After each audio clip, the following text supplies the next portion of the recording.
selamat siang. Perkenalkan, nama saya Ria Julita Limbong. Saya berasal dari kelas 22 Prodi Pendidikan Biologi. Baiklah, pada kesempatan siang hari ini saya akan menjelaskan beberapa materi dari mata kuliah dasar-dasar MIPA. Materi yang akan saya jelaskan terbagi menjadi 3 bagian, yaitu yang pertama peranan matematika dalam IPA, yang kedua peranan IPA dalam matematika, dan yang ketiga IPA kualitatif dan kuantitatif. Baiklah, saya akan menjelaskan materi yang pertama dahulu, yaitu peranan matematika dalam IPA. Dalam perkembangannya, IPA tidak pernah lepas dari ilmu matematika.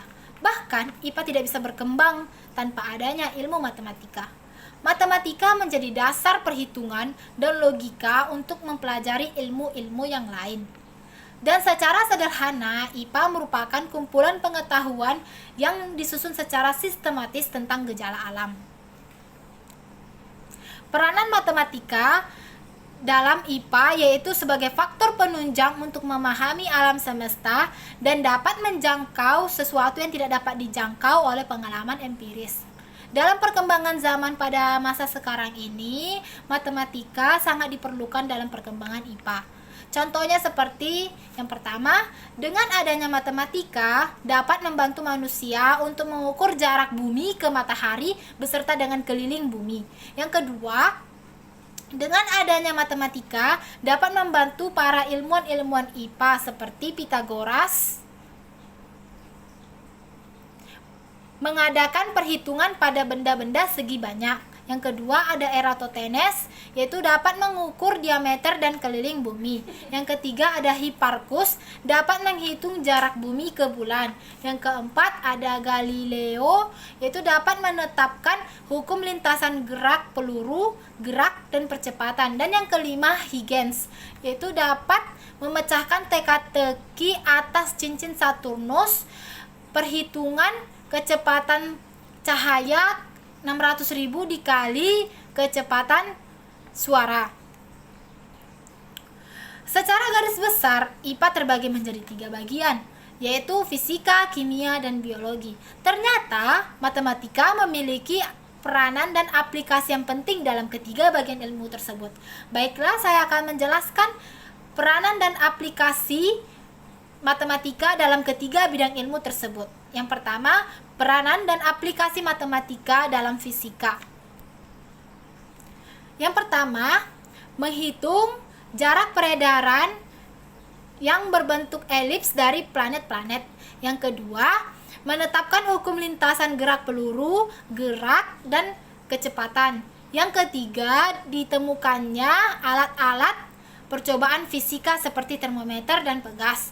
Yang keempat, menghitung kemiringan sudut pada sebuah gerak atau dengan menggunakan rumus trigonometri. Yang kedua, peranan dan aplikasi matematika dalam kimia. Yang pertama, menghitung jarak lintasan atom dengan menggunakan matematika.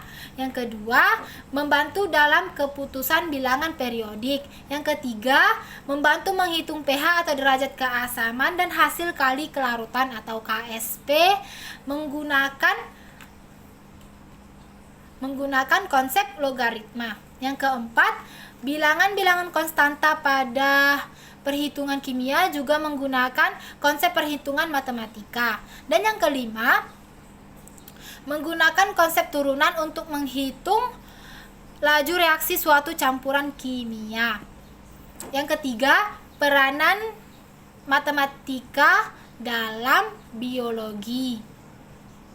Yang pertama, penemuan dan pengembangan teori Mendel dalam biologi melalui konsep probabilitas. Yang kedua, mampu menciptakan ilmu terapan seperti biologi molekuler yang menggunakan matematika sebagai ilmu penunjangnya. Yang ketiga, hukum Hardy-Weinberg, genetika populasi. Yang keempat, perhitungan matematika digunakan dalam biostatistika atau biometri untuk merancang percobaan biologi, mengoleksi data, mengumpulkan data, dan menganalisis data. Materi yang kedua yaitu adalah peranan IPA dalam matematika. IPA memiliki peranan penting bagi matematika karena IPA merupakan pemberi masalah kepada matematika yang membuat matematika terus berkembang. Oleh karena itulah IPA dianggap sebagai pemberi masalah yang paling baik bagi matematika. Hal ini didasarkan pada dasarnya IPA adalah kumpulan pengetahuan yang tersusun secara sistematis tentang gejala alam. Karena membahas tentang semua gejala alam yang didasarkan pada metode ilmiah, maka matematika harus mampu menyelesaikan masalah tersebut. Oleh karena itulah, IPA dan matematika itu memiliki hubungan yang saling berkaitan. Oke, saya akan menjelaskan materi yang terakhir, yaitu adalah materi yang ketiga, yaitu IPA kualitatif dan kuantitatif. IPA kualitatif tidak dapat menjawab pertanyaan yang bersifat kausal atau sebab akibat, atau hanya dapat menjawab pertanyaan yang bersifat faktual. IPA kualitatif juga berdasarkan penemuan-penemuan dan pengamatan. Sebagai contoh, adanya gunung di bulan atau Jupiter memiliki 4 bulan. Sedangkan IPA kuantitatif adalah IPA yang dihasilkan oleh metode ilmiah yang didukung oleh data kuantitatif dengan menggunakan statistik. IPA kuantitatif dapat menjawab pertanyaan kausatif melalui analisa matematika atau pendekatan induksi. Oke, mungkin hanya sekian yang dapat saya jelaskan.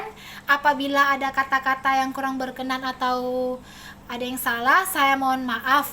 Sekian dan terima kasih. Selamat sore.